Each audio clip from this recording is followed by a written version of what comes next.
3 días me han sido suficientes para sacar más de 100 en el examen TOEFL, créeme que tú también puedes hacerlo. Solo tienes que prepararte de manera inteligente. Y estás en el vídeo ideal para hacer. Hace un par de días me enteré de que tenía que hacer el examen de inglés TOEFL para poder irme al extranjero el año que viene. Entonces rápidamente me metí en su página web y reservé mi plaza para hacer el examen en un centro de estudios de Madrid. Lo primero que tienes que saber es que este examen está hecho para aquellas personas que ya tienen un nivel avanzado de inglés. Y en cuanto a si es mejor hacerlo en casa o en un centro, realmente da igual. Yo lo tomé en un centro, pero tengo amigos que lo han tomado en casa y el proceso es prácticamente igual. Y la nota a mí me tardó 6 días en llegar. Bueno, vayamos ya con lo que es el examen. Vamos a empezar por tener claro cuál es la estructura del examen. El examen dura algo más de 3 horas y está dividido en 4 secciones que te las voy a decir en orden. Algo que sí que tienes que tener en cuenta es que mientras estés haciendo el examen del TOEFL, sí o sí te van a poner una task de más. Vas a tener que hacer una tarea de más en alguna de estas secciones. A mí, por ejemplo, me tocó hacer la tarea de más en el listening. Entonces, en lugar de tener 5 pasajes para el listening, yo tuve 6. Pero para el examen no tienes que llevar nada. Como ya sabéis, es ordenador, la mayoría de preguntas son tipo test y allí te dejan unos cascos. También te dan un par de folios para apuntar cosas y un lápiz con el que vas a escribir. Vamos a empezar por cada una de las secciones del examen. Os voy a enseñar mi método, mi estrategia y cómo me enfoqué en cada una de estas secciones y vamos a estudiarlas detenidamente de forma que podáis sacar los mayores y mejores resultados. La primera prueba, como he dicho antes, es el reading. Es una de las pruebas más cansadas. Son 3 pasajes, es decir, 3 textos, de 10 preguntas cada uno, en un total de 30. Y son unos 54 minutos si no te ponen una tarea de más, es decir, unos 18 minutos por texto, de los cuales nosotros vamos a utilizar 16, porque es muy importante que dejemos 2 para repasar. Porque a diferencia en el listening, en el reading sí que puedes volver atrás mediante vas haciendo las preguntas en el examen. Vamos a seguir una estrategia muy clara y muy sencilla y que la vamos a llevar paso a paso. Lo primero que vamos a hacer es leer la primera línea de cada párrafo, porque ahí es donde aparece la información esencial. Lo que vamos a hacer entonces ahora es coger la primera pregunta y leerla detenidamente, tanto la pregunta como sus opciones, prestando atención a cada mínimo detalle. Una vez que hayamos leído estas preguntas, lo que vamos a hacer es pensar en qué párrafo está esta información y dirigirnos a ese párrafo, que normalmente te lo suelen señalar. Porque una cosa muy importante y una cosa que tenéis que tener muy clara es que el reading está organizado cronológicamente. Las preguntas van en orden, desde la primera línea hasta la última. Y lo que sí que es vital, y os tenéis que quedar con esto, es que solo una frase responde a la pregunta. Y eso es muy, muy, muy importante. El tiempo es limitado y lo que tendemos a hacer es consumirlo mucho en este tipo de preguntas y cuando llegamos a la 9 o a la 10, que incluso a veces valen doble, pues no tenemos casi tiempo. Entonces hay que elegir basados en nuestra intuición y lo primero que veamos o lo que más confiemos en nosotros. Una vez hecho esto, repetimos el proceso una y otra vez para cada pregunta. Y es que hay preguntas que se repiten sea el texto que sea. Por ejemplo, muchas veces lo que te hacen es señalarte una palabra y te dicen, ¿qué quiere decir el autor cuando dice esta palabra? O esta palabra, ¿a qué se refiere? ¿Cuál es su significado más cercano? Y te ponen una lista de palabras y tú tienes que elegir. O, por ejemplo, las últimas 2 preguntas, la pregunta 9 y la pregunta 10, que son siempre las mismas. La pregunta 9 lo que hacen es ponerte un fragmento del texto y decirte, ¿dónde lo incluirías en el texto? Detrás de esta frase, detrás de esta otra, antes de esta, y tú eliges. O la última pregunta, que a veces vale doble, que lo que hacen es ponerte 6 frases. Y te dicen, me tienes que decir 3 que mejor describan lo que has leído en el texto. Es por ello que es muy importante no llegar apurado a esta fase del reading, porque estas preguntas son más de pensar y pues no apetece tenerlas mal, ¿no? Dicho esto, yo en esta parte saqué un 26 de 30, lo que es una nota bastante buena para hacer el reading. Y pues pasemos con el siguiente, pasemos con el listening. El listening para mí fue la parte más fácil con muchísima diferencia. Es que si estás acostumbrado a escuchar a la gente hablando en inglés, no vas a tener ningún problema. Aún así, lo ideal es estar acostumbrado al acento americano. Yo no tuve tiempo a acostumbrarme porque me lo preparé este examen en 3 días, pero si tú tienes más tiempo, pues sería lo ideal. El listening son 5 pasajes, 3 academic lectures y 2 campus conversations. Dura 41 minutos y la diferencia con el reading es que no puedes volver atrás. Es decir, lo que marques está marcado. La clave para el listening es tomar apuntes muy bien, porque solo vas a escuchar el audio una vez. Lo que hacen es ponerte el audio, luego las preguntas, otro audio, preguntas, etc.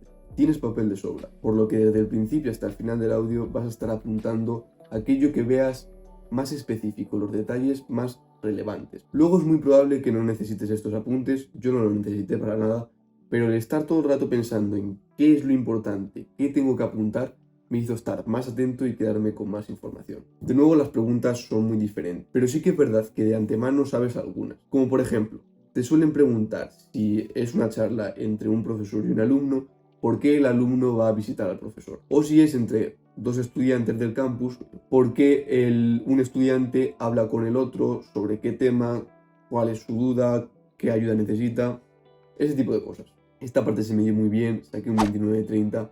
Y un consejo es que cuando estéis enfrentándoos al listening, no busquéis por trucos, no busquéis por preguntas trampa. Las cosas son como son, el audio es como son y no van a pillar. Una vez acabas esta parte, tienes un descanso de 10 minutos.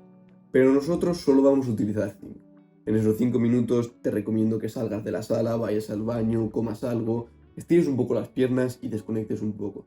Pero que a los 5 minutos vuelvas. Porque la siguiente fase va a ser el speaking.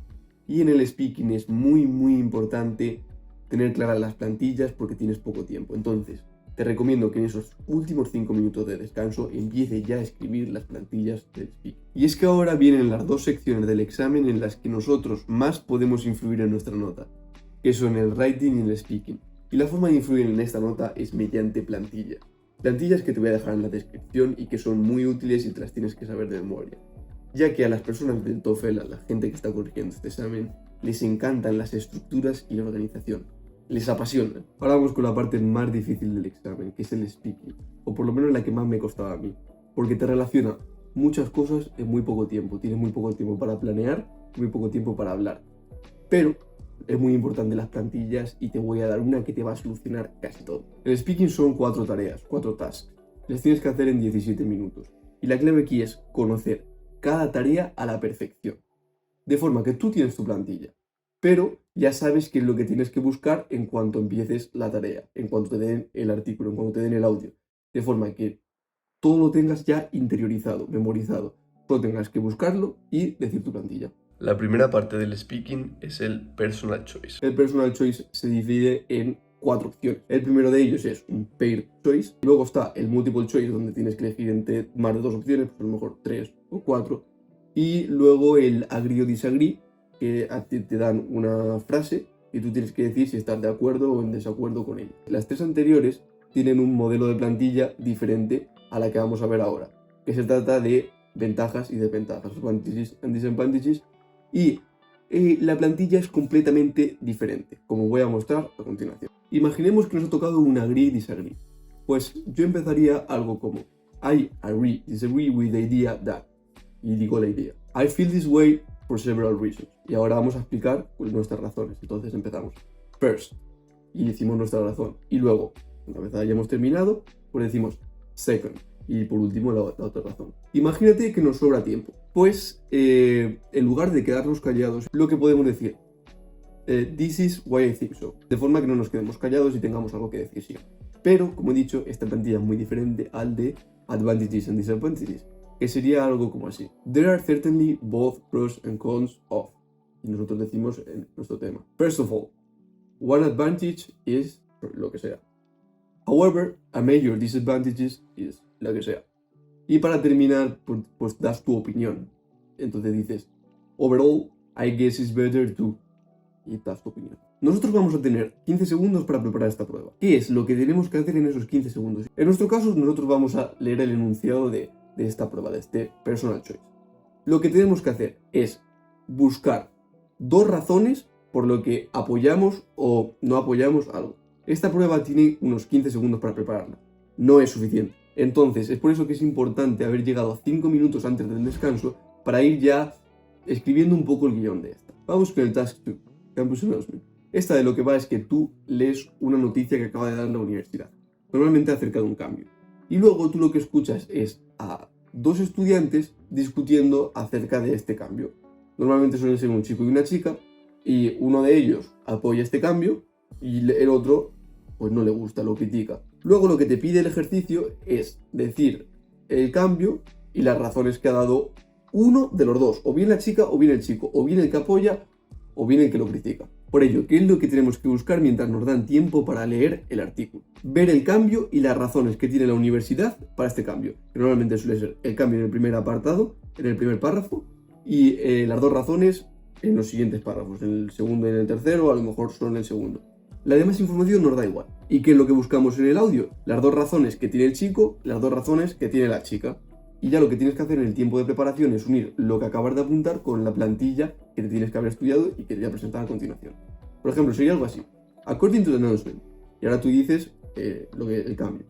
This is held by the idea, la primera razón, and I am by the idea, la segunda razón, las dos razones de la universidad. Puedes seguir. There are two reasons why the man or the woman opposes, supports it. First, and first reason. Second, y la segunda razón. Y si te queda tiempo, pues puedes decir this is why the man thinks so. Vamos con el task 3. General to specific. Aquí lo que haces es leer un artículo científico. Y a continuación escuchas a un profesor hablando de este artículo y poniendo ejemplos de la vida cotidiana. ¿Qué es lo que tienes que buscar en el texto? Lo que es el concepto y la definición. El concepto de lo que vas a tratar y su definición aparece en el primer párrafo. Y el tiempo este que te sobra una vez has conseguido el concepto y la definición lo puedes utilizar para ir preparándote el guión. Y en el audio lo único que tienes que hacer es buscar dos ejemplos. Los dos ejemplos que da el profesor acerca de ese concepto aplicado a la vida cotidiana. En nuestra plantilla sería algo como empezar diciendo The article addresses. Y ahora tú lo que dices es el tema del artículo. Y luego dices The reading states that. Y ahí pones la definición del concepto. Luego, in addition, the professor provides two examples, or an example. First, he says that, lo que sea. Besides, he mentions that. Y pones aquí los dos ejemplos. Y una vez hayas hecho eso, es muy importante que en este pongas una conclusión. Y en la que puedes decir, and so, these examples clearly illustrates that. Y lo que tú hayas puesto como conclusión, que puede ser precisamente la tesis del principio, ¿no? El concepto de lo que estés tratando. Y ahora vamos con el Task 4. Academic Lecture. Tú básicamente aquí lo que escuchas es un audio acerca de un tema que puedes tener perfectamente en clase. El romanticismo y sus características. Tú de lo que tienes que hacer es buscar estas dos características que está tratando el audio. Además del tema, claro. Y nuestra plantilla sería The lecture is about, y aquí lo que dices es el tema en específico. Which is, puedes decir que es una rama de la psicología. First, the professor notes that. Y pones, pues, lo nombras. Y ahora pones un ejemplo. For example. Luego dices, secondly, the professor mentions that.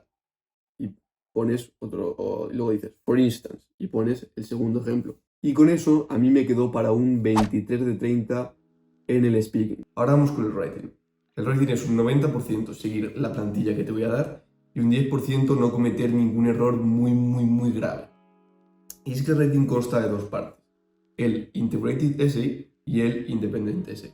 El Integrated Essay es el primero que vais a hacer y os van a dar 20 minutos, mientras que para el Independent Essay os van a dar 30 minutos.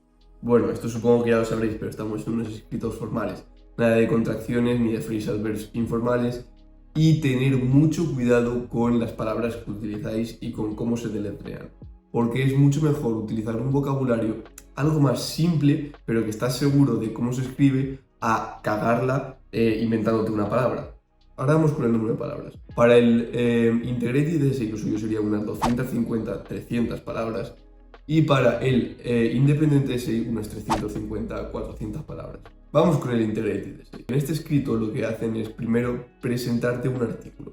Un artículo que tú tienes que leer y que trata acerca de un problema y da 3 soluciones. Luego, lo que te van a hacer es ponerte un audio de un profesor en el que va a discutir cada una de estas 3 opciones. Y a ti lo que te piden es que resumas el problema y que compares los argumentos del artículo con los contraargumentos del audio. Y nosotros lo que vamos a hacer mientras que estemos escuchando y mientras estemos leyendo es una tabla.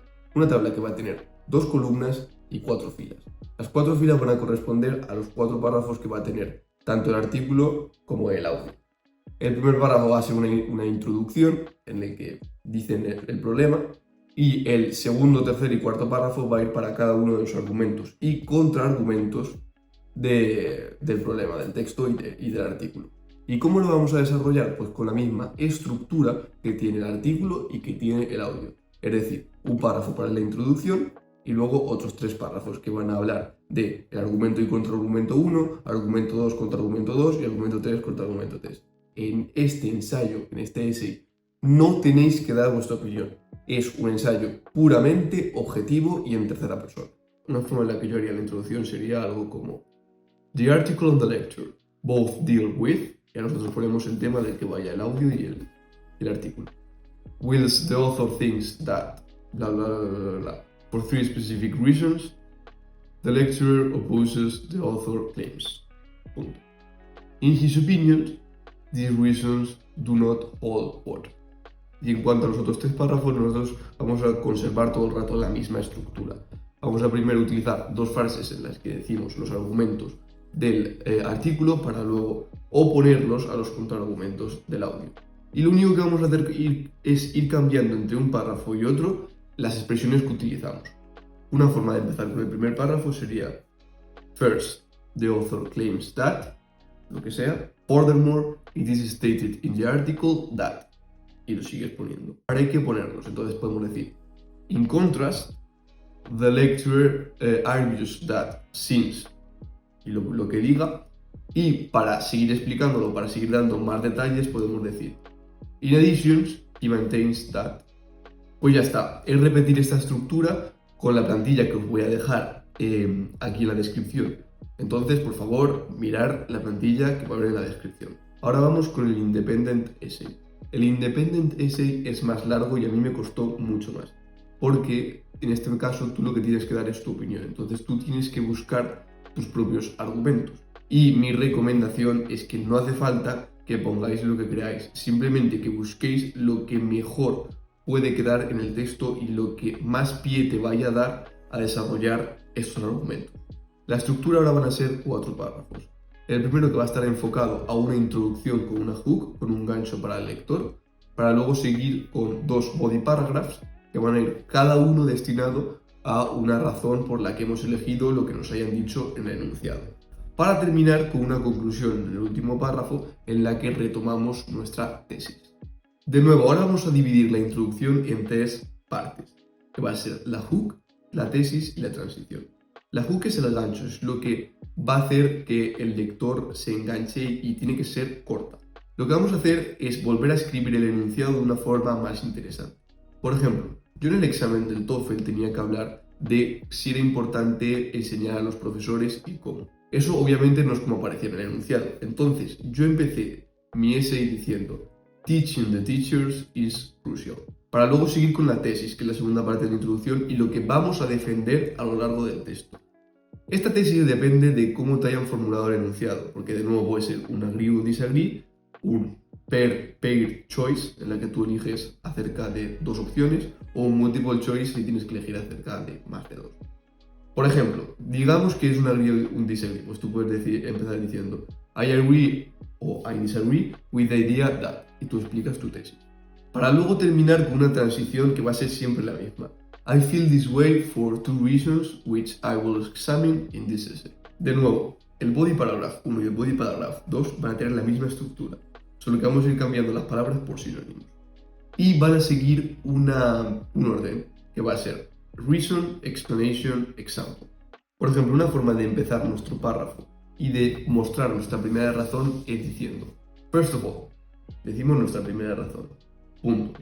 Y decimos obviously y enfatizamos o damos algún detalle más. Y ahora, para explicar nuestras razones podemos utilizar in other words y explicamos eso de una forma más resumida o más fácil, para luego seguir con un in contrast, en lo que muestras la oposición con la otra forma de pensar, y una consecuencia, puedes decir consequently, y das la consecuencia de todo lo que acabas de explicar en estas 2 oraciones, para luego terminar ejemplificando, diciendo: This is best demonstrated by my personal experience. Punto. Where I was. Y ya ahí tú cuentas tu personal experience. Y luego puedes decir moreover, besides, furthermore, para seguir explicando. Y terminar con un as a result, para concluir la historia. Y una perfecta forma de acabar es con un if clause, es decir, con una oración condicional, porque esto va a mostrar a los que estén leyendo tu artículo que de verdad sabes de gramática. Y nada, es seguir esta estructura para el siguiente párrafo con la plantilla y terminar con una conclusión. La conclusión es importante y la vamos a hacer cortita. Simplemente vamos a decir in conclusion, coma, y tú dices ahora tu tesis y después dices punto. This is because tu primera razón and because tu segunda razón. Fui capaz de sacar un 24 de 30, que es una nota con la que estoy bastante conforme. Vale, ahora tienes toda la chicha, toda la información y todo lo que necesitas. Pero ¿cómo puedes practicar test? Pues bueno, yo te recomiendo que te pases a una página que te voy a dejar en la descripción, que es Test Glider, que te va a permitir hacer un examen entero, pero solo lo puedes hacer una vez porque solo tiene un examen subido a la plataforma, así que no intentes crearte más cuentas para hacer más exámenes porque no puedes. Entonces, para seguir practicando, te voy a dejar por aquí arriba una lista de reproducción de un canal de YouTube que está especializado en el TOEFL y te muestra pues, prácticas de lo que son exámenes de TOEFL reales. Y a mí me vino genial. Y bueno, eso es todo. Espero que os haya servido todo el material que os he dado. Que pongáis en los comentarios cuándo tenéis el examen, si os ha salido bien, etcétera. Y si queréis seguirme viendo más vídeos relacionados con la universidad y este tipo de cosas, pues os recomiendo que veáis este vídeo que os dejo por aquí.